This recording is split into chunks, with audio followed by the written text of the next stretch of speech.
Padre bendito, Padre amado, me dirigimos a ti para agradecerte, Padre, por estos momentos, esta oportunidad, Padre, de que nos podemos reunir alrededor de tu palabra para aprender, Padre, y poner en práctica lo que día a día que tú nos das, que tú nos enseñas. Te pedimos, Padre, por hoy, por la reunión, que empezamos Corintios, que sea de provecho para cada uno y de no perdernos, Padre, las reuniones. Tener el interés en nuestro corazón día a día. Guía al hermano, ah, y podamos entender, Padre, darle el entendimiento y que a través del Espíritu Santo sea provecho, Padre, para todos. Nos encomendamos a ti, Padre, rogándote todo esto a través del bello nombre de nuestro Señor Jesucristo. Amén y amén. Amén, Padre. Muy bien, entonces Pepe del 1 al 6 y Claudio del 7 al 12, del capítulo 1 de 1 Corintios. Ok, leamos, hermano, entonces 1 Corintios capítulo 1. Versículo 1 empieza así. Pablo, llamado a ser apóstol de Jesucristo por la voluntad de Dios, y el hermano Sóstenes, a la iglesia de Dios que está en Corinto, a los santificados en Cristo Jesús, llamados a ser santos con todos los que en cualquier lugar invocan el nombre de nuestro Señor Jesucristo, Señor de ellos y nuestro. Gracia y paz a vosotros, de Dios nuestro Padre y del Señor Jesucristo. Gracias doy a mi Dios siempre por vosotros, por la gracia de Dios que os fue dada en Cristo Jesús, porque en todas las cosas fuisteis enriquecidos en Él, en toda palabra y en toda ciencia, así como el testimonio acerca de Cristo ha sido confirmado en vosotros. De manera que nada os falta en ningún don, esperando ansiosamente la revelación de nuestro Señor Jesucristo, el cual también os confirmará hasta el fin, para que seáis irreprensibles en el día de nuestro Señor Jesucristo. Fiel es Dios, por medio de quien fuisteis llamados a la comunión con su Hijo Jesucristo, Señor nuestro. Os ruego, hermanos, por el nombre de nuestro Señor Jesucristo, que todos os pongáis de acuerdo y que no haya divisiones entre vosotros, sino que estéis eternamente unidos en un mismo sentir y en un mismo parecer, porque he sido informado acerca de vosotros, hermanos míos, por los de Cloé, que hay contienda entre vosotros.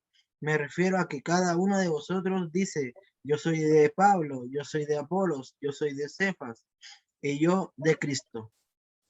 Muy bien, muchas gracias, hermano. Muy bien, ahora empezamos entonces la primera carta de Pablo a los Corintios, habiendo terminado Romanos. Y aquí cambia un poquito el tema, ¿ya? Aquí está escribiendo a una iglesia local que él conoce. La conoce porque él la fundó, en el sentido de que el Señor le permitió llevar el Evangelio aquí a este lugar, a Corinto, ya que es una región griega, ya que está al sur de Grecia. Se llama el Peloponeso, una franja de tierra grande y unida por el istmo de Corinto. Es como parecido a la Norteamérica, y luego viene Centroamérica, que es el istmo que une con Sudamérica, más o menos así. Entonces está Grecia, está Corinto como un istmo, y después está el Peloponeso, en donde está la región de Acaya. Entonces allí llegó el apóstol Pablo en su segundo viaje misionero. Entonces vamos a comenzar el verso primero, y de ahí después vamos a también hablar algo de los del lugar de Corinto, que es importante saber de dónde procede esta gente, los creyentes de ahí, su procedencia, porque eso también marca un poquito lo que sucede en la iglesia misma. Entonces vamos a ver el verso primero del capítulo 1, dice así: Pablo, llamado a ser apóstol de Jesucristo por la voluntad de Dios, y el hermano Sóstenes. ¿Ya? Entonces aquí se presenta el apóstol Pablo de inmediato, delante de la iglesia de Corinto. Y es un poquito fría, porque los conocía y bastante bien.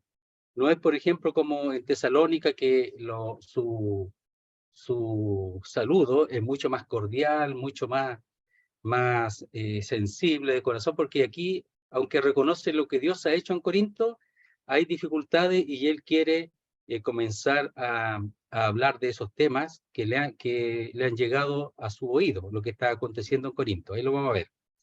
Entonces dice Pablo. ¿Ya? Pablo es el nombre romano o latino de Saulo, que es el nombre hebreo. Él es hebreo de hebreos, ¿verdad? Él era fariseo, lo sabemos, y él se volvió al Señor cuando él vio al Señor, se le apareció en el camino a Damasco. Entonces Pablo usa aquí el nombre romano seguramente porque la mayoría de los que conforman la iglesia en Corinto son gentiles, no son judíos. Hay judíos allí porque había sinagoga judía de hace mucho tiempo, pero la mayoría son gentiles, es decir, no judíos, la mayoría de los que conforman esta iglesia. Entonces tenemos al apóstol Pablo, que sabemos que significa pequeño, y Saúl, ¿verdad? Era el nombre seguramente relacionado, le pusieron nombre por causa del rey Saúl, que también era de la misma tribu que pertenecía al apóstol Pablo, de la tribu de Benjamín. Es decir, era judío de la tribu de Benjamín, igual que Saúl. Y el nombre romano es Pablo, ya pequeño. Dice, llamado a ser apóstol de Jesucristo. Entonces, él comienza de inmediato estableciendo el lugar que Dios le dio, su llamado como apóstol. No dice siervo de Jesucristo, etcétera, sino de inmediato como apóstol, porque cuando se presenta así es que él primeramente quiere establecer su autoridad que Dios le dio, la autoridad divina, para poder, en este caso, corregir lo que está aconteciendo en esta iglesia, y ahí va a haber algunos detalles en general. Entonces él se presenta de inmediato como apóstol, no como un siervo, no, nada de eso, lo que sí acontece en otros libros, ¿ya? Por ejemplo, en Romanos se presenta así, dice Pablo, siervo de Jesús, en 1:1, Pablo, siervo o esclavo de Jesucristo, llamado a ser apóstol, ¿ya? ¿Por qué? Porque él no conoce a los romanos, a la iglesia, conoce a algunos, como hemos visto en el capítulo 16, que están en Roma, que seguramente en sus viajes ellos los conocía e incluso sirvieron con él, y algunos se encontraban en Roma en estos momentos y ya les manda saludos en el capítulo 16. Pero primero se presenta como esclavo de Jesucristo y después llamado a ser apóstol. No se presenta inmediato con la autoridad apostólica, sino como uno que sirve al Señor, pero que sirve de acuerdo a su llamado al apostolado. En cambio, aquí en 1 Corintios, que los conoce más, no se presenta tan familiarmente. Es un poquito más duro, más rudo, más seco en cuanto a su presentación a los corintios. Entonces dice, llamado a ser apóstol, es decir, apóstol por llamamiento. Él no se estableció como apóstol. El hombre no lo estableció como apóstol. No hizo un curso tampoco, nada de eso. Sino que es apóstol por llamamiento. Y este llamamiento es divino, celestial. Entonces dice, llamado un apóstol o apóstol por llamamiento divino. Entonces, ¿por qué él se presenta así?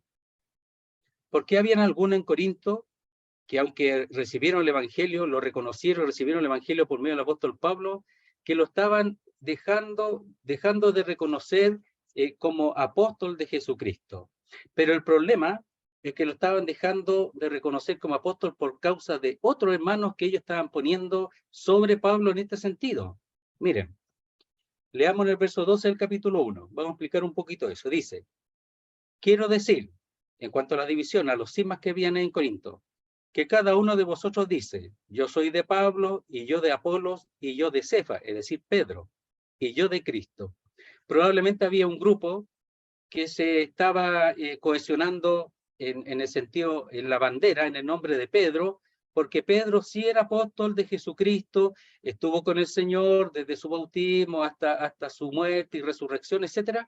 Entonces, algunos reconocerían a Pedro como apóstol y estaban dejando de reconocer al apóstol Pablo, porque dicen, Pablo no estuvo con el Señor, no lo conoció cuando él estuvo vivo. Entonces, por eso él se presenta con esa autoridad divina. ¿Y en dónde lo explaya más? En el capítulo 9 de este mismo libro. Mira lo que dice. Por eso se piensa que él se presentó como apóstol, por causa de que algunos no lo estaban reconociendo y lo estaban poniendo bajo el apóstol Pedro.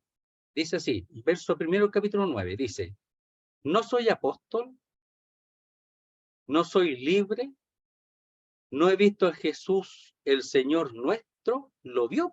Sí lo vio. Entonces ellos decían que no era apóstol. Y quien lo envió es el mismo Señor. Y después dice, ¿no sois vosotros mi obra en el Señor? Entonces, en un sentido, aunque en 2 Corintios es mucho más fuerte, el asunto de el desconocer el apostolado, porque ya no solo era Pedro, sino que estaban recibiendo a los falsos apóstoles, a los judaizantes, pero aquí ya hay un principio de alejamiento del apóstol Pablo por parte de los corintios, que habían sido llevados al evangelio por el mismo apóstol. Entonces dice, no soy apóstol, no soy libre, no he visto a Jesús el Señor nuestro, no sois vosotros mi obra en el Señor. Ahora el apóstol Pablo está defendiendo lo de él, está defendiendo lo personal o está defendiendo lo que Dios ha hecho. Bueno, no soy, dice, vosotros mi obra en el Señor. ¿Qué obra? Bueno, por el Evangelio, el apóstol Pablo los engendró por el Evangelio, a ellos los engendró por el Evangelio. Miren, capítulo 15.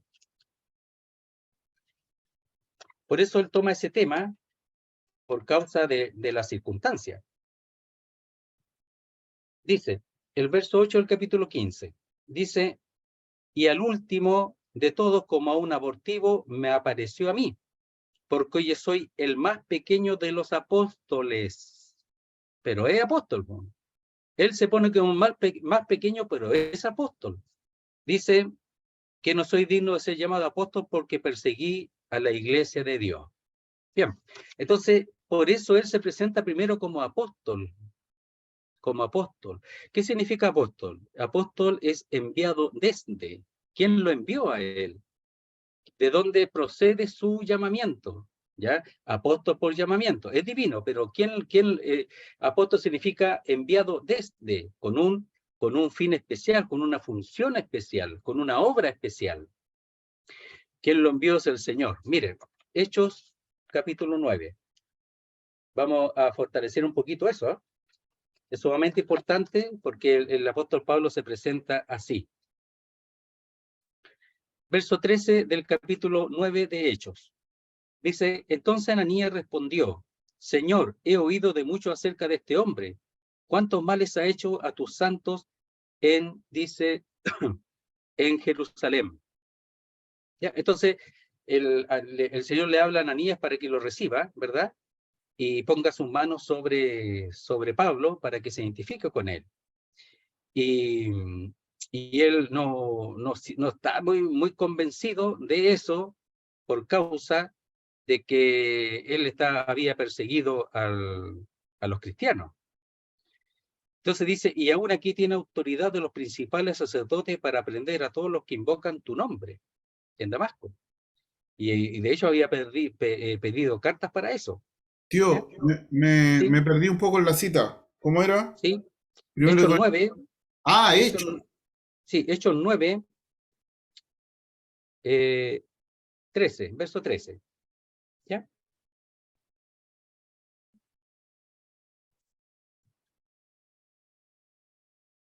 Entonces dice,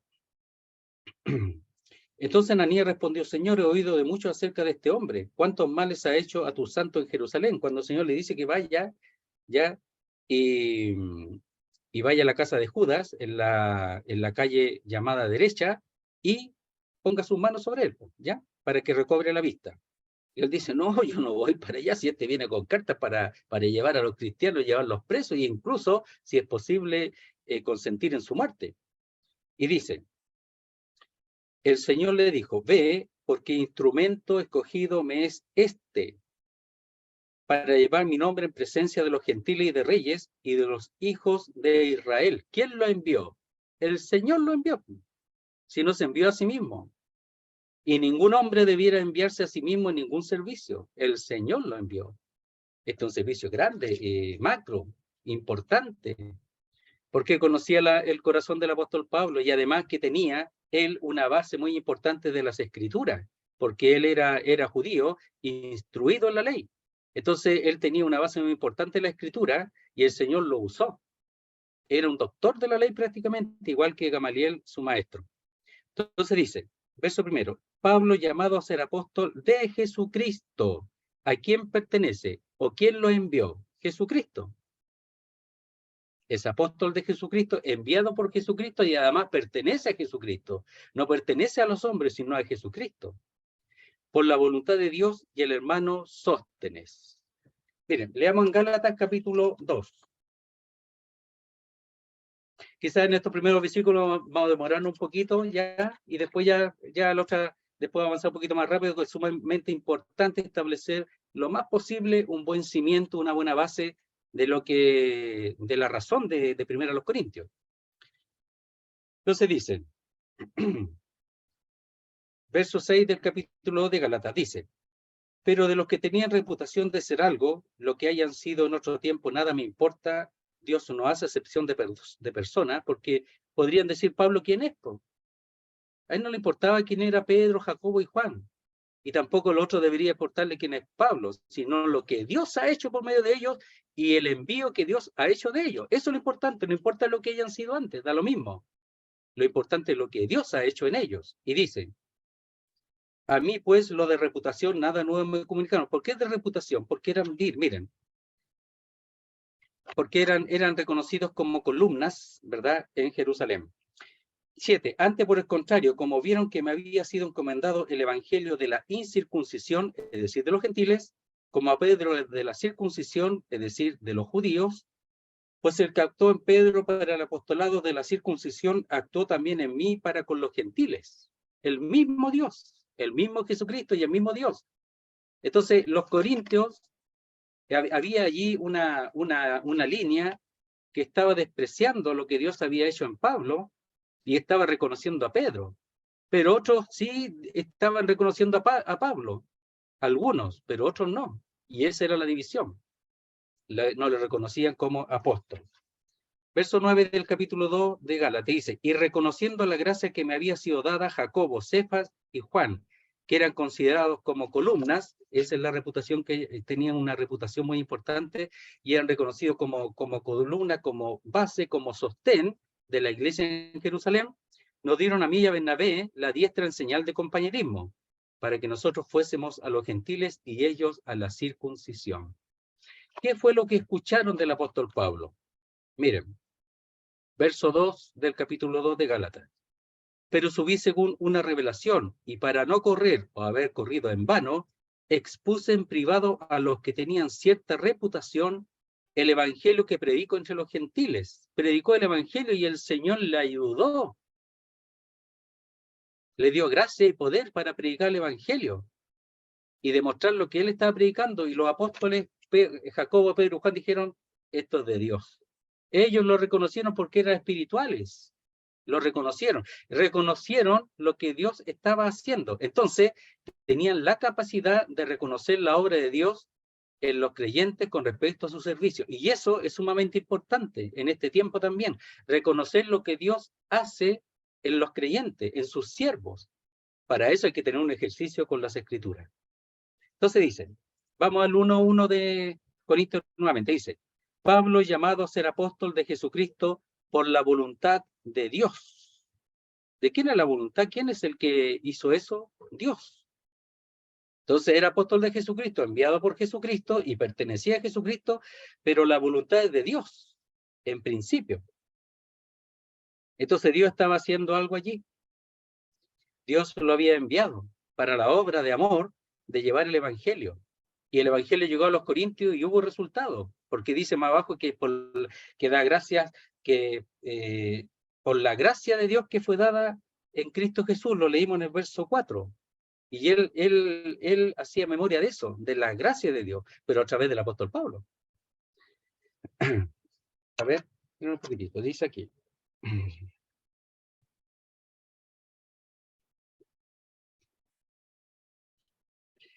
Verso 15, capítulo 4 de 1 Corintios, dice. Verso 14, dice, no escribo esto para avergonzaros, sino para amonestaros como a hijos míos amados. Está hablando previamente de lo que él ha sufrido por ellos. Porque aunque tengáis 10.000 años en Cristo, es decir, pedagogos que los guíen, ¿verdad?, hacia el crecimiento, el desarrollo, no tendré muchos padres, uno solo. Pues en Cristo Jesús yo os engendré por medio del Evangelio. Entonces él reclama su paternidad, pero paternidad por el Evangelio que el Señor le mandó a predicar y que lo dio a conocer en el poder y la gracia de Dios. Entonces el Evangelio engendra hijos. Hermano, es importante predicar el Evangelio. Es importante ser fortalecido por la palabra de Dios, por la gracia de Dios para predicar el Evangelio y engendrar hijos por el Evangelio. Se engendra hijos por el Evangelio en ese sentido. Son de Dios, pero el Evangelio engendra hijos y Él los trata como tal. Entonces dice, y el hermano Sóstenes. Ya, el hermano Sóstenes no está en la misma línea del apóstol Pablo como apóstol, etcétera, ni enviado de Dios, pero lo coloca y probablemente sea el secretario y tal vez el amanuense como en Romanos fue Tercio, quien era el secretario o amanuense el que escribió la carta. Aquí podría ser Sóstenes secretario o amanuense que haya escrito esta carta. ¿Ya? Entonces, Sóstenes no sabemos si el mismo que está allí en el capítulo 18, que tiene que ver en el tiempo cuando él visitó, fue a Corinto, ¿ya? La primera vez, la primera visita a Corinto. En el verso 17 del capítulo 18 de Hechos, dice así. Entonces todos los griegos apoderándose de Sóstenes, principal de la sinagoga, le golpeaban delante del tribunal, pero a Galión nada se le daba de ello. ¿Ya? Entonces, el Sóstenes probablemente era esta misma persona, no sabemos muy bien si es el mismo, pero si fuera así, sería, porque estaba en Corinto, sería esta persona que era el principal de la sinagoga. Dice, ahora viene como el orden de la mayoría de las cartas en ese tiempo, viene ahora los destinatarios y después viene un saludo. Primero se presenta el remitente, después el destinatario y después un saludo. Dice, a la iglesia de Dios que está en Corinto. En Corinto. Ya. Entonces, cuando dice a la iglesia de Dios, es lo mismo que pasa con Romanos. Escribe a la iglesia reunida. Pero en Corinto probablemente había muchos lugares, como Aquila y Priscila, recibían la iglesia en su casa. Entonces, probablemente también Estéfanas, que aparece después, también tendría ese servicio. Le pensamos, porque habla de la familia de Estéfanas, y probablemente también recibían a los creyentes o a la iglesia en su casa. Entonces dice a la iglesia de Dios que está en Corinto, la localidad. ¿Ya? Entonces hemos dicho que esa Corinto, vamos a decir algunas cositas nomás, no todas las que hay, porque dice, es la capital de la provincia romana de Acaya. ¿Ya? Probablemente esta carta fue escrita en el año 55-56 después de Cristo, aproximadamente. Y si es así, puede haber sido un poquito antes que la de Romanos, porque algunos ponen Romanos 57, también ponen cerca del 55, por ahí. ¿Ya? Entonces, muy cercana a la carta a los romanos, escrita a los romanos.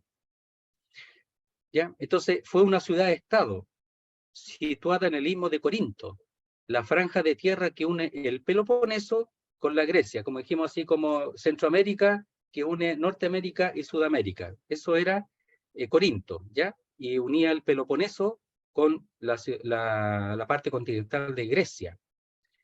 ¿Ya? Estaba entre Esparta y Atenas. Dice, la ciudad actual con ese nombre está aproximadamente a 5 kilómetros al noroeste de las ruinas de la ciudad antigua. Es decir, se hizo nuevamente, ¿por qué? Porque hacia el año 730 antes de Cristo fue... espera un poquitito, a ver, acá está.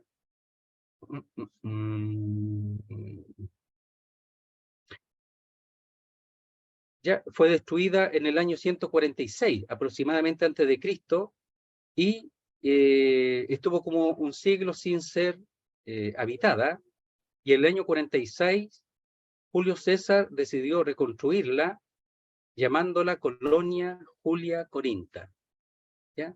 Pero después la ciudad fue saqueada en el año 395 después de Cristo, es decir, aproximadamente más de 400 años después de ser reconstruida, y destruida por un terremoto en el año 521.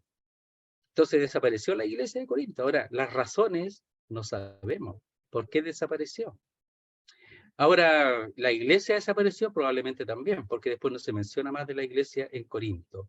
Entonces hay muchas iglesias que han desaparecido. Las razones no sabemos si son propias internas de la iglesia que el Señor ha hecho juicio u otras razones. Pero así como habla en Apocalipsis, las iglesias en Apocalipsis, seguramente el Señor haría juicio previamente y directamente, incluso antes de la segunda venida del Señor. Algunos enseñan así. Entonces hay iglesias que han desaparecido en el tiempo. Eran muy idólatras, ¿ya? Tenían a Apolos, ¿ya? Que era considerado como el dios de la profecía. Era muy idólatra, de las artes, de la medicina, de la luz, y protector del ganado. Tenía varios servicios ese dios. También tenía el dios Dionisio, que a algunos les gusta harto aquí en Chile también, que es el dios de la vendimia y del vino. Dionisio. ¿Ya? Entonces, eran buenos para eso también. Entonces, el reconocido dios Baco para los romanos, ¿ya? Es así, ahí sí lo conocemos más, por Baco. Pero Dionisio era el dios de la vendimia y del vino. También estaba el templo de Afrodita, que era muy reconocido en Corinto. La diosa griega, a quien los romanos llamaban Venus, diosa de la fertilidad y de los marineros.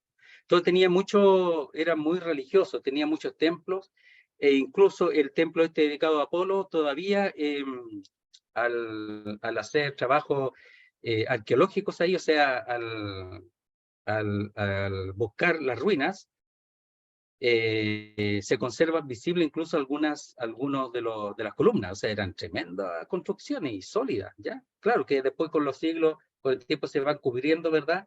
Pero al ir ahí buscando, encontraron la base o las bases del templo dedicado a Apolo, ¿ya? Entonces, Corinto era muy importante, y ese fue unificado en los años en el siglo VIII del año antes de Cristo, donde se construyeron los grandes edificios y monumentos, muy pronto. Y fue la primera ciudad que seguramente acuñó la moneda. La primera ciudad que acuñó, se piensa, la moneda. Entonces, ellos tenían medios, porque como es una ciudad que tiene como paso marítimo, ellos cobraban impuestos y tenían una buena situación económica. Se habla de los templos en Corinto que eran mezclados tanto con la idolatría como con la inmoralidad. Entonces habla de ciertas, incluso prostitutas sagradas o sacerdotisas, hablan de eso también, que servían en el templo, en los templos idolátricos. Se habla de eso, no es seguro, algunos dicen que sí, otros que no, pero probablemente sea así porque se usaba mucho en ese tiempo. Entonces más o menos para saber de dónde venían. Venían de una ciudad, de una población que era idólatra, religiosa, que era inmoral, que era bueno para las fiestas, tenían sus dioses relacionados también con las fiestas, etcétera, ¿ya? Las orgías, las borracheras, todo eso. Entonces venían de una ciudad que tenía mucho libertinaje y que no conocía ni buscaba a Dios. Pero ¿saben qué uno llama la atención? Si ustedes se dan cuenta, en Hechos 17, en Atenas fueron muy duros en Atenas. Pero cuando bajó a Corinto, recibieron la palabra de Dios, incluso más. Miren lo que le dice el Señor. Veamos el capítulo 18, un poquito. hay que leer el capítulo 18 para relacionarlo con la obra ahí en Corinto, ¿ya? Miren, leamos el verso 9 del capítulo 18. Miren lo que le dice el Señor. Le dice, entonces el Señor dijo a Pablo en visión de noche, no temas, sino habla y no calles, ¿ya? Porque no querían recibir la palabra cierto grupo y tampoco los judíos, no querían recibir la palabra, ¿ya? Pero ahí se juntaron al apóstol Pablo, Aquila y Priscila, que le ayudaron mucho. Entonces el Señor dijo a Pablo en visión de noche, no temas, sino habla y no calles, porque yo estoy contigo, y ninguno pondrá sobre ti la mano para hacerte mal, porque yo tengo mucho pueblo en esta ciudad. Y Pablo obedeció. Dice, y se detuvo allí 1 año y 6 meses enseñándole la palabra de Dios. ¿Saben, querido hermano? Un asunto tan importante para un siervo de Dios o cualquiera que sirva, es que el Señor esté con él.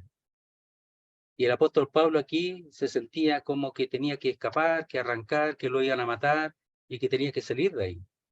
Y el Señor no, pues. El Señor lo fortaleció, lo animó y le dijo, no temas, sino habla y no calles. Y él obedeció a su Señor, pues. Le dijo, porque yo estoy contigo y ninguno pondrá sobre ti la mano para hacerte mal, porque yo tengo mucho pueblo en esta ciudad. Qué confianza le dio al Señor, qué apoyo le dio al Señor ahí para seguir en la obra en Corinto. Y hubo mucho pueblo, y aquí está la iglesia de Corinto, a la cual está escribiendo ahora. Entonces dice, a la iglesia de Dios, dice que está en Corinto. La palabra iglesia significa ser llamados, ¿ya? Ser llamados fuera, o desde un lugar afuera. Y podemos decir en forma general del mundo hacia una reunión distinta, ¿ya? Reunirse afuera, sacado del mundo para reunirse al nombre del Señor. Esa palabra se usa de forma bastante general.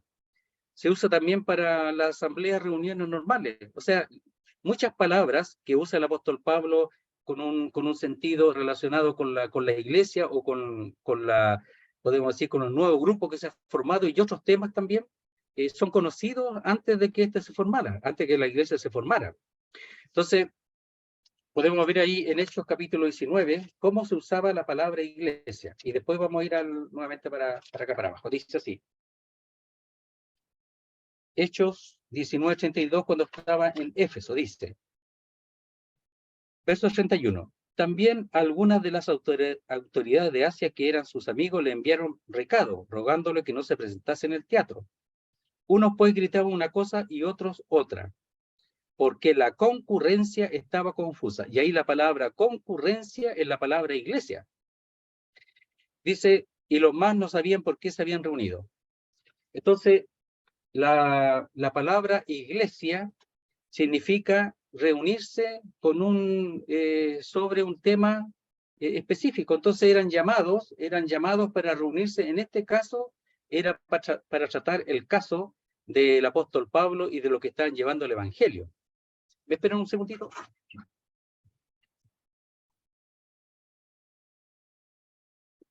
Entonces la palabra es de un uso común y es congregación.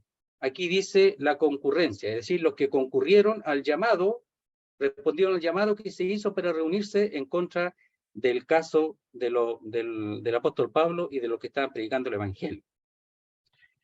Veamos en el verso 39, dice, y si demandáis alguna otra cosa en legítima asamblea se puede decidir. Y aquí asamblea no es la iglesia, sino es una reunión, ¿ya? De donde se iba a tratar el tema. Simplemente no es la iglesia que se desarrolla en Éfeso. Y el 41, y habiendo dicho esto, despidió la asamblea, es decir, aquella concurrencia la despidió. Y dijo que si quiere hacer otra reunión como asamblea, bueno, dice, hay que decidirla, si se hace o no, otra concurrencia. Entonces, la palabra asamblea se usa allí. Entonces, pero además, me gustaría ver el hecho de que la palabra iglesia o asamblea también se usa en el Antiguo Testamento. Y me parece a mí que ese es a veces el error de algunos creyentes, muy buenos creyentes, que ven la iglesia en el Antiguo Testamento. La ven en el desierto, etcétera, por el uso de la palabra. Pero el uso de la palabra en general. Aquí iglesia tiene que ver con la unión, con el nuevo pueblo, nuevo hombre, creado en Cristo Jesús, que es la unión de los judíos y de los gentiles en uno solo. Esa es la iglesia, llamados fuera, pero unidos en uno, judíos y gentiles. Entonces, ahí en el Antiguo Testamento se usaba una palabra, solamente lo voy a mencionar, ¿ya? Dice, se significaba asamblea o convocación, es la palabra kahal, en hebreo para alguno que quiera verlo, y dice, se llama asamblea o convocación de gente. Vamos a ver solo uno, Génesis 49:10. Para que cuando lo vean, no se confundan tampoco, porque algunos se han confundido con eso y piensan que la iglesia está en el Antiguo Testamento. Verso 10 del capítulo 49 está hablando Jacob ya a los hijos. Dice, no será quitado el cetro de Judá, ni el legislador de entre sus pies, hasta que venga Silo, y a él se congregarán los pueblos. Y no es la iglesia aquí, ¿ya? Es en el futuro, en donde los pueblos se van a congregar, es decir, cuando el Señor esté ahí, en el milenio, cuando Él esté reinando, los pueblos se van a congregar a Él, ¿ya? Y ahí habla de la congregarán los pueblos, congregación, la palabra congregación. Entonces, se usa en el Antiguo Testamento y a veces se puede equivocar algunos y pensar que la iglesia está allí, ¿ya? Entonces, la iglesia de Dios, ¿de qué se trata? Se trata de la asamblea reunida por el Espíritu Santo. El Espíritu Santo lo reúne alrededor de la persona del Hijo para adorar a Dios, el Padre, y tener comunión con Él. Entonces la iglesia es aquella donde Dios reúne, mora, actúa y gobierna. Entonces la iglesia aquí en Corinto es la reunión de los creyentes en donde el Señor es el que convoca.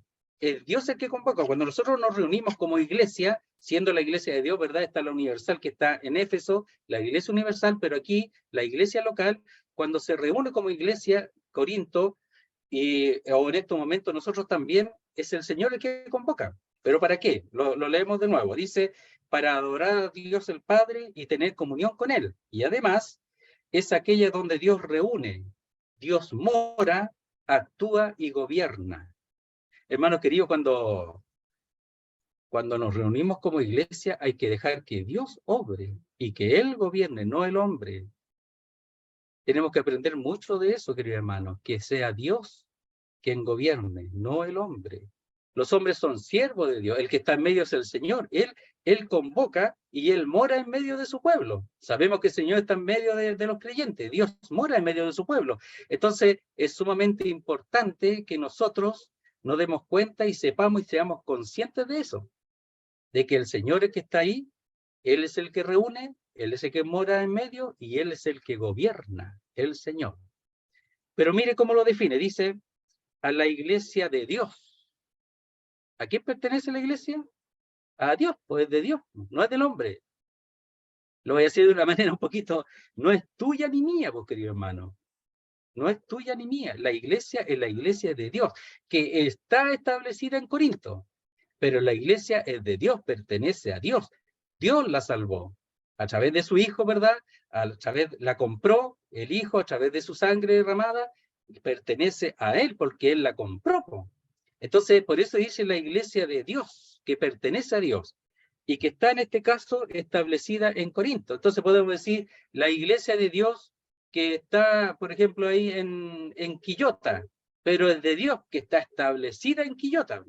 La iglesia de la cisterna que es de Dios, pero está establecida en la cisterna, pero pertenece a Dios, no pertenece al hombre, a ningún hombre, a ninguno, ni al mejor creyente.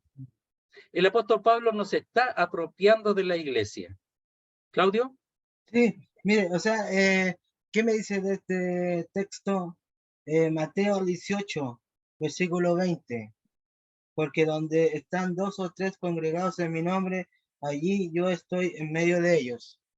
Claro, y ahí en ese contexto está hablando del tema de la iglesia, ahí mismo. ya en Mateo 28. Ya, miren, lo podemos ver incluso.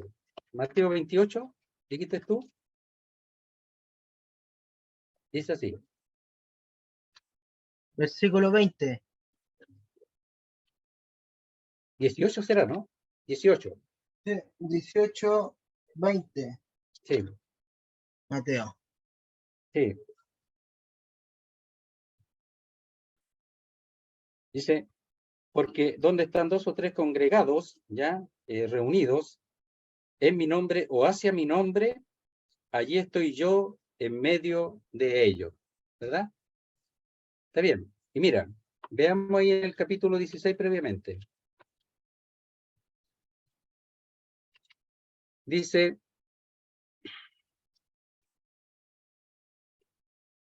verso 18, 16, 18, dice, y yo también te digo a Pedro, que tú eres Pedro, y sobre esta roca edificaré mi iglesia. ¿A quién pertenece? Al Señor, pues del po. Entonces, otra vez, y yo también te digo que tú eres Pedro, y sobre esta roca edificaré mi iglesia, y las puertas del Hades no prevalecerán contra ella. Sabemos que la roca es Cristo, que el fundamento de la iglesia es el Señor. Él es el fundador y Él es el dueño de la iglesia. No hay ningún otro que tenga ese lugar como dueño, en este caso, de la iglesia que pertenece al Señor. ¿Ya? Entonces está bien. Entonces, donde están dos o tres congregados en mi nombre o hacia mi nombre, dice, he aquí, yo estoy en medio de ellos. ¿Ya? A ver. Verso 17 del mismo capítulo 18 de Mateo dice, si no los oyere, en realidad es mejor decir, y si no los oyere a ellos, dilo a la iglesia. Y si no oyere a la iglesia, tenle por gentil y publicano. Entonces aquí está hablando previamente de lo que hay que hacer, pero la iglesia está fundada en él, donde hay dos o tres congregados en mi nombre, ahí estoy en medio de ellos, y habla de la iglesia congregada previamente. Entonces pertenece al Señor. La iglesia de Dios que está en Corinto. Así que, hermano, la iglesia de Dios. Aprendamos eso, porque a veces la iglesia tanto, la iglesia del pastor tanto, la iglesia del hermano tanto. Luego, si nos desviamos un poquito, queridos y amados hermanos, luego vamos a decir la iglesia del anciano tanto, la iglesia del enseñador tanto. Vamos a ponerle el nombre y después afuera va a poner cartel igual como ponen ellos. No estamos hablando aquí en contra de ellos, porque ellos entienden así. Pero nosotros debemos de procurar entender bien para honrar y glorificar a Dios. Entonces la iglesia de Dios en tal lugar, en cualquier lugar. Miren, en Tesalónica incluso, ¿cómo lo dice? Miren cómo lo dice. El verso 1 del capítulo 1 de Tesalonicenses dice así. Pablo, Silvano y Timoteo a la iglesia de los tesalonicenses en Dios Padre y en el Señor Jesucristo. Entonces, en la iglesia, ¿verdad?, de los tesalonicenses, pero que están en Dios Padre y en el Señor Jesucristo. Y un poco distinto, pero la honra y la gloria al final y el establecimiento de la iglesia es en la misma persona que está acá, en Dios Padre y en el Señor Jesucristo. Es sumamente que aprovechemos de sacar esa enseñanza acá. Y dice después, avancemos, dice, a los santificados en Cristo Jesús, llamados a ser santos, con todos los que en cualquier lugar invocan el nombre de nuestro Señor Jesucristo, Señor de ellos y nuestro. Entonces, ¿a quién está escribiendo? Mire cómo lo dice. Aquí está hablando de lo que Dios ha hecho con ellos. Todavía, porque después cuando habla lo que ellos han hecho, ahí sí que es terrible la cosa. Mire, digámoslo un poquito antes de seguir. ¿Qué es lo que ellos han hecho? Primero han hecho divisiones. Han levantado bandera con nombres de hombres, humanos. Pablo, Apolo, Cefa, y aún menos mal que no se olvidaron de Cristo, porque dice, yo soy de Pablo, de Apolo, yo de Cefa, y yo de Cristo. O sea, algunos tenían el partido de Cristo también. Pero también en el capítulo 4 están juzgando a los siervos. Y miren lo que dice. Vamos viendo un poquito, ¿ya? En el capítulo 4 dice así. Dice,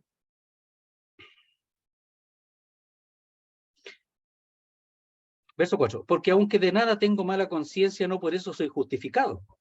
Pero el que me juzga es el Señor. Tenemos que dejar el juicio al Señor. Así que no juzguéis nada antes de tiempo hasta que venga el Señor, el cual aclarará también lo oculto de las tinieblas y manifestará las intenciones de los corazones, y entonces cada uno recibirá su alabanza de Dios. Hoy aquí, querido hermano, hay tantas cosas que tenemos que aprender. Disculpe que lo decía, porque en el fondo aquí es que entendamos Corintios, pero que también nosotros aprendamos de ellos, de los errores de ellos. Nosotros tenemos que juzgar. Nosotros tenemos que decir, este hermano parece que anda mal, este hermano parece que se quiere adueñar de esto, este hermano anda en... No, ya, dejémoslo al Señor. Hay cosas que no sabemos y no las vemos. Esa hay que dejarla al Señor. Pero aquí en el capítulo 4 es especialmente con los siervos, los servidores, es decir, los hipiretas, ¿ya? Hipiretas que son los que sirven, ¿ya? Los que sirven al Señor. No son los creyentes en general. Entonces, juzgar a los siervos, no, hay que dejarlo al Señor nomás. A veces somos muy rápidos para juzgar. Y los corintios estaban haciendo eso, estaban juzgando al apóstol Pablo. Y él dice, ni siquiera yo me juzgo. Pero, ¿por qué juzgaban? Capítulo 6 dice, verso 1. De manera que yo, hermano, no pude hablaros como a espirituales, sino como a carnales, como a niños en Cristo. ¿Por qué eran eso? No habían crecido, no se habían desarrollado. ¿Por qué dice? Verso 4, capítulo 3. Porque diciendo el uno, yo ciertamente soy de Pablo, y el otro yo de Apolo, ¿no soy carnales? Pero claro, po. Entonces, el levantar bandera en apoyo a algún hombre, cualquiera este sea, el juzgar a un siervo, tampoco es correcto, y eso tenemos que aprenderlo nosotros, lo aprendemos de aquí, querido hermano. Por eso 1 Corintios es tan importante, porque no solamente porque algunos hablan de 1 Corintios y le tiran hacha y hacen triza a los corintios, pero lo que pasa es que nosotros somos iguales, por eso está aquí. Por eso es la primera carta a una iglesia, porque nosotros somos así. Entonces, tenemos que avanzar hacia la madurez. ¿Ya? El capítulo 5, ¿qué dice? Verso 1. De cierto sé yo que hay entre vosotros fornicación, y tal fornicación cual ni aun se nombra entre los gentiles, tanto que alguno tiene la mujer de su padre, y vosotros estáis envanecidos. ¿Qué es lo que no hacen aquí? Hacer juicio. Miren, hacen juicio a los siervos del Señor cuando no deben hacerlo. Y cuando deben hacer el juicio, no lo hacen. Dígame, hermano, ¿somos así nosotros? Pero claro que somos así, po. Por eso tenemos que aprender de los corintios. Ojalá que cuando avancemos, no importa que avancemos tanto ahora, pero cuando avancemos los corintios, nosotros aprendamos de los corintios para madurar, para no hacer lo que ellos hacen. No es que lo hacían todos, pero lo hacían allí. En el 6, ¿qué estaban haciendo? No solamente estaban juzgándose entre ellos, sino que estaban llevando a los tribunales humanos. Miren, verso 1, capítulo 6. ¿Osa alguno de vosotros cuando tiene algo contra otro ir a juicio delante de los justos y no delante de los santos? ¿O no sabéis que los santos han de juzgar al mundo? Y si el mundo ha de ser juzgado por vosotros, sois indignos de juzgar cosas muy pequeñas. O sea, lo que ellos los casos entre hermanos, en comparación con el hecho de que nosotros vamos a juzgar, dice ahí, al mundo, incluso a los ángeles, los de aquí de la tierra muy pequeños. O sea, ¿cómo no va a haber alguien que haga un juicio correcto? ¿Cómo uno va a decir hoy, no, llévelo allá, hágale juicio allá, porque nosotros no tenemos capacidad? ¿Cómo la iglesia no va a haber alguien que haga algo así, un juicio correcto, un arbitraje correcto en situaciones, capaz que financiera, quizás de qué tipo es, pero ellos estaban llevándolo a los juzgados humanos? ¿Ya? Miren el verso 4 lo que dice, aquí es medio irónico, miren lo que dice. Sí, pues tenéis juicios sobre cosas de esta vida, que son pequeñas comparadas con lo que vamos a hacer después. ponéis para juzgar a los que son de menor estima en la iglesia? Miren, ¿sabe cómo se lee mejor esto? Así, por eso es irónico. Si pues tenéis juicio sobre cosas en esta vida, poned para juzgar a los que son de menor estima en la iglesia, o sea, poned a los que menos han crecido, poned a los niños a jugar ahí, po, a lo simple, a lo sencillo. Le está diciendo eso, irónicamente. Bueno, que no hay nadie que pueda hacer ahí un juicio correcto, un arbitraje correcto. Por eso el 5 dice, para avergonzarlo lo digo, pues que no hay entre vosotros sabio ni aún uno que pueda juzgar entre sus hermanos, no hay ninguno. Ninguno que tenga la capacidad de usar la palabra de Dios para aplicarla correctamente. Eso es ahora. O sea, no hay ningún hermano en la asamblea, en la iglesia de Dios, que tenga la capacidad de usar la Biblia correctamente, para hacer un juicio correctamente y para alentar y para animar a los hermanos y para que ya no peleen más y porque pelean como cabros chicos. Porque son niños, po. Entonces le dice, bueno, pongan para jugar como dice ahí, a los de menor estima, po. O sea, no hay ningún sabio. Si hay ningún sabio, pongan a cualquiera y busquen a alguien en la calle y que hagan, no sé, po.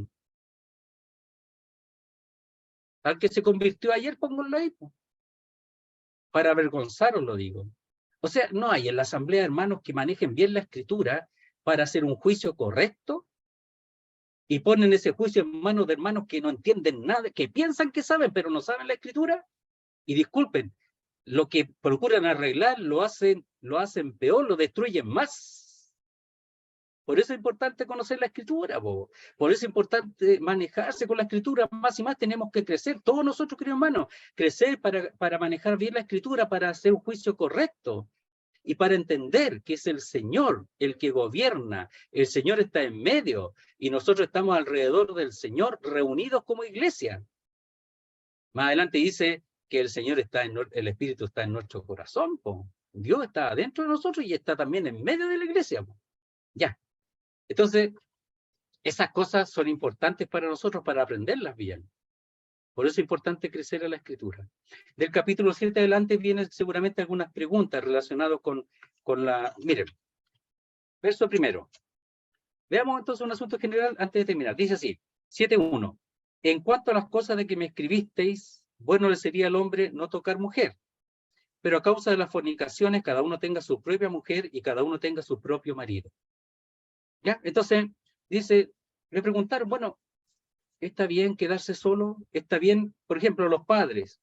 ¿Está bien que yo entregue? Porque el varón aquí se casa, ¿ya? La niña, la mujer, la doncella es entregada en matrimonio, es entregada en casamiento. Es lo más probable que está enseñando aquí. El padre lo da en casamiento. Entonces, pero el varón se casa. Nada más, él se casa, pero la mujer le da. Entonces dice, ¿será que si no me caso está bien?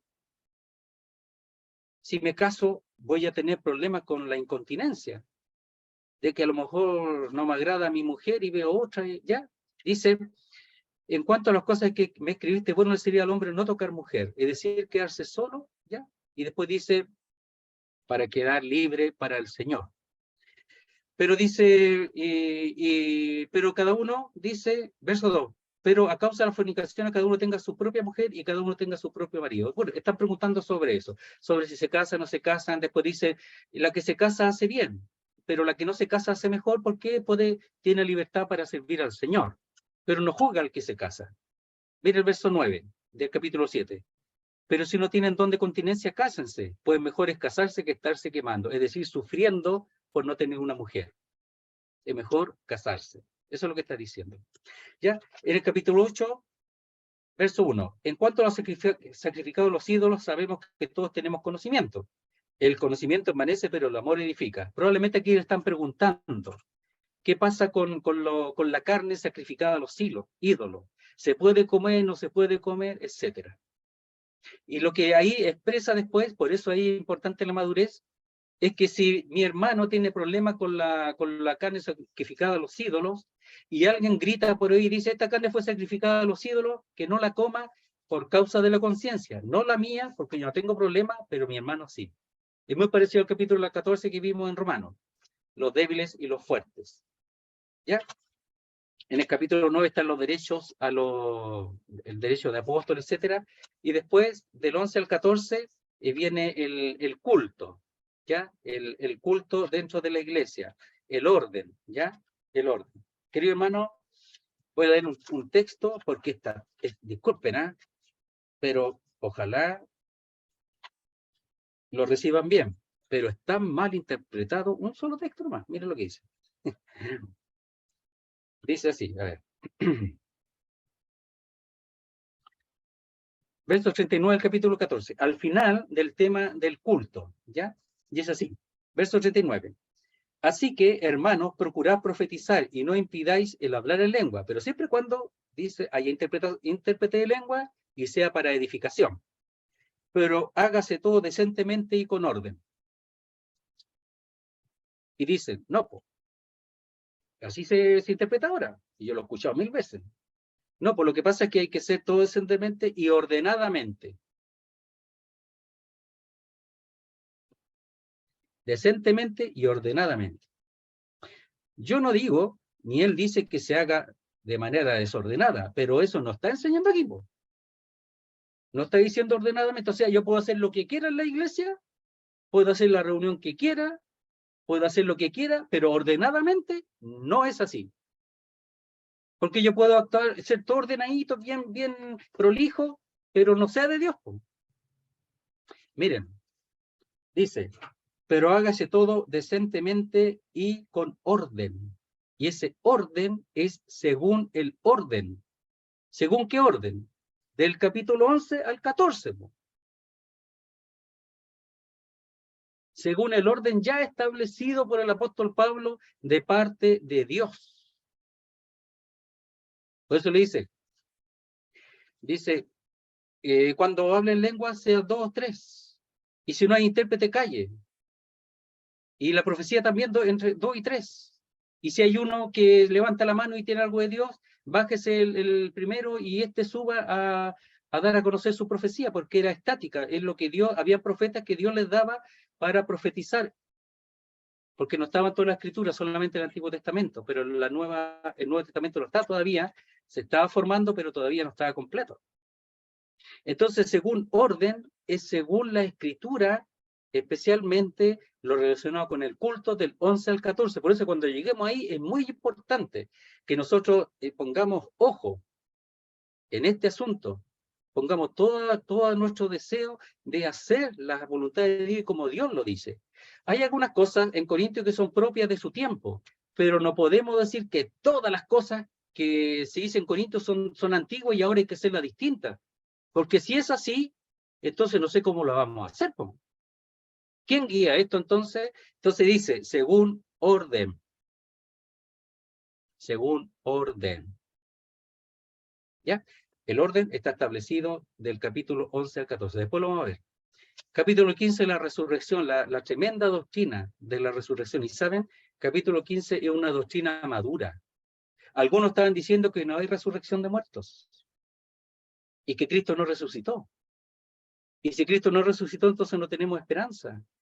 Dice, somos los más dignos de conmiseración, o sea, nosotros no tenemos ninguna posibilidad si Cristo no resucitó. Y defiende la resurrección, pero la defiende de una manera, pero es uno de los textos más doctrinales, sólidos, fuertes que hay en la Escritura, y se lo escribe a los corintios, porque espera que ellos crezcan y maduren y puedan recibir esa enseñanza. 1 Corintios 15, es larga, pero es tremenda la enseñanza que ahí aparece. Echemos una mirada así. Entonces, cuando entremos a Corinto, avancemos, hermanos, no miremos a los corintios, mirémonos a nosotros. Lo que yo puedo sacar, lo que yo tengo que aprender, lo que yo no debo hacer. Eso es Corinto. Y lo que es bueno, hacerlo. Ya. Lo último, dice así. Verso 2. A la iglesia de Dios que está en Corinto, a los santificados en Cristo Jesús, llamados a ser santos, con todos los que en cualquier lugar invocan el nombre de nuestro Señor Jesucristo, Señor de ellos y nuestro. Entonces, cuando dice a los santificados, es a los que han sido santificados. porque el Señor los santificó, Él los apartó, pero ya han sido por Dios, por eso es pasivo, Dios lo ha hecho, ya han sido santificados. Dice, en Cristo Jesús. ¿Ya? Entonces, la base, la santificación es en el Señor Jesucristo. Vamos a ver un poquito más rápido. Llamados a ser santos. Ahí algunos le agregan ahí hacer, le agregan el verbo, que no aparece en el original. ¿Ya? No aparece. ¿Ya? Entonces, en el fondo, ellos muchas veces hacen eso que le llaman elisión, para lo que es. No sé si algunos manejan alguno. Elisión significa cuando ponen un sustantivo y un adjetivo y no le pone un verbo entre medio, se lo agrega para entenderlo mejor. Pero aquí no echa a perder un poquito el sentido. ¿Por qué? Porque dice en el original llamados santos. Y es mejor así nomás. Es decir, llamados santos. Santos por llamamiento. Así como dice el apóstol Pablo, apóstol por llamamiento, y lo es. Nosotros no estamos llamando a ser santos en el camino, no habla de eso, sino que somos santos por llamamiento, establecidos como tal, apartados por Dios, que es el nombre que se puede expresar la iglesia, apartados para Dios, es decir, reunidos, quitados, sacados del mundo y puestos aparte en una reunión, convocados por el Señor y a la vez apartados por Dios y para Dios. Por eso dice llamado santo, es decir, lo que está expresando es que santo por llamamiento. Y la forma de esa palabra, mire lo que dice, es un hecho definitivo con resultados continuos. Ese es un perfecto. ¿El perfecto qué significa? Dice, cuando el Señor, lo voy a explicar, voy a usar la misma palabra porque quizá alguna vez lo usemos de nuevo y para aprender un poquito. Cuando dice consumado es que Él murió, consumó la obra, pero esa obra tiene efectos continuos en el tiempo, hasta el día de hoy. Tiene efectos lo que Él hizo una vez. Consumado es. Cuando entregó su vida al Señor, los efectos son hasta el día de hoy. Aquí, cuando dice que han sido santificados, es lo mismo. Fuimos establecidos como santos, ¿ya? O como dice, santos por llamamiento, fue hecho de una vez, y esa realidad se mantiene en el tiempo. Somos santos por llamamiento, ¿ya? Miren, voy a leer un texto. Dice así.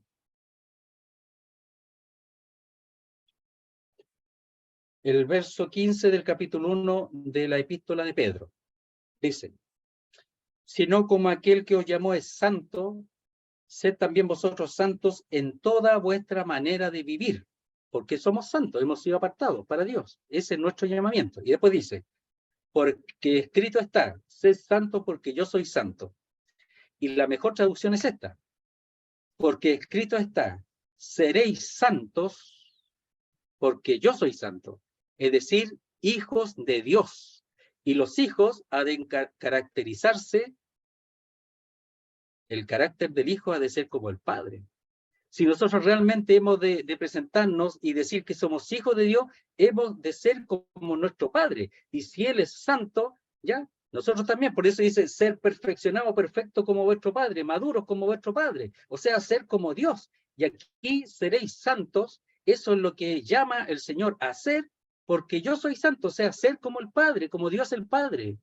Hijo de Dios. Nosotros decimos somos hijos de Dios y andamos cualquier cosa, menos la cosa de Dios. Y expresamos cualquier vida, expresamos cualquier cosa hacia afuera, menos la de Dios. Y somos así, y eso no debe ser.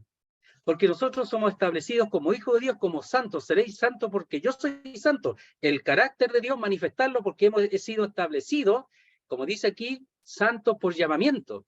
Entonces nosotros hemos de expresar lo de Dios, no lo del mundo. Porque somos hijos de Dios. Manifestar el carácter de nuestro Padre. A veces alguien ve a un niño, y no solamente por la forma física, sino por su forma de ser. Pero igual a su papá, ya sé de quién es hijo, pero igual a su papá.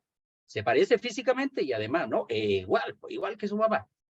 Entonces, los hijos han de manifestar el carácter del Padre. Y después dice, con todos los que en cualquier lugar invocan el nombre de nuestro Señor Jesucristo, Señor de ellos y nuestro. Y lo que vamos a decir aquí es que el invocar no es solamente el llamar, ¿ya? Que aparece en capítulo 10, después la próxima vez en Romanos capítulo 10, llamar. El que invoca el nombre del Señor será salvo, lo cual es real, sino también expresa una expresión de dependencia, para obediencia, devoción y reconocimiento hacia la persona a quien se invoca. Entonces, no solamente llamarlo, invocarlo para salvación, lo cual es correcto, se usa la palabra, pero dice lo que invocan al Señor para obedecerle, para honrarle, para la devoción, para eso. ¿Ya?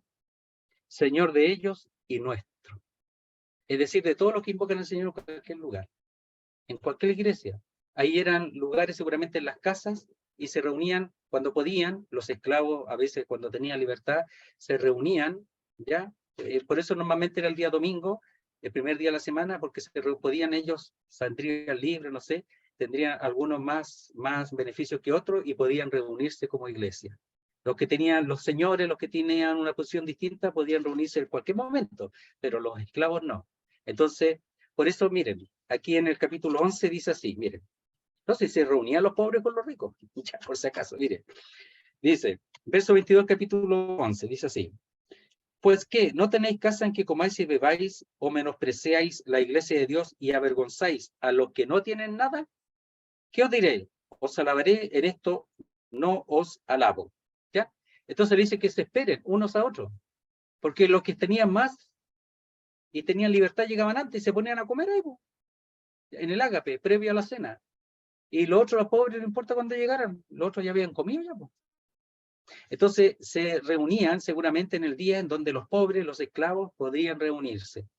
Pero en la forma de reunirse ahí no era alabada por el apóstol Pablo. Muy bien, hermano. Solamente la salutación, pero alcanzamos a ver algo general y ojalá nos ayude, que prepare el terreno para lo que viene y pongamos mucha atención. Y el Señor nos ayude para aprender, para que nosotros lo que es correcto lo seamos y lo que no lo podamos ir corrigiendo en nuestra vida. No va a ser muy bien 1 Corintios. Hace muy bien si nosotros entendemos. Muchas veces muchos no lo quieren ver porque no, aquí está todo malo. No, si no es así. Lo que pasa es que nosotros tenemos que identificarnos con estos errores para no hacerlos y para honrar y glorificar al Señor. Muy bien, queridos hermanos. A ver, vamos a orar al Señor. Armando, ¿estás ahí? Armando. Sí, aquí estoy. ¿Te podemos molestar para orar y terminar? Y después No es ninguna molestia. podemos conversar. Muy bien. Ok. Bendito Padre Celestial, gracias por su amor, gracias por su misericordia, papito. Seguimos delante de su presencia, papito santo, y necesitamos cada día, Señor, estar delante de su presencia y pedir perdón por nuestros pecados. Gracias por Jesucristo, porque a través de él tenemos esta salvación maravillosa y poderosa. Gracias, mi Dios, por cada uno de aquellos que están conectados, papito amado, y presentamos a aquellos, Señor, que no han podido, mi Dios, por distintas situaciones, los que están enfermitos, con situaciones difíciles. Toma usted el control. Gracias, Señor, por tu Hijo José Reyes, Padre Celestial, por su preparación, Señor, y que nos permite, Señor, conocer mucho más de su palabra. Toda la honra y toda la gloria es para usted, papito amado, y que podamos seguir en esa comunión perfecta con usted, entender claramente, oh mi Dios, de que somos apartados para servirle, santo, como lo hizo su palabra. Gracias, Padre amado, en nombre de Cristo Jesús. Amén. Amén. Amén. Amén, Padre. Amén, Señor. Amén.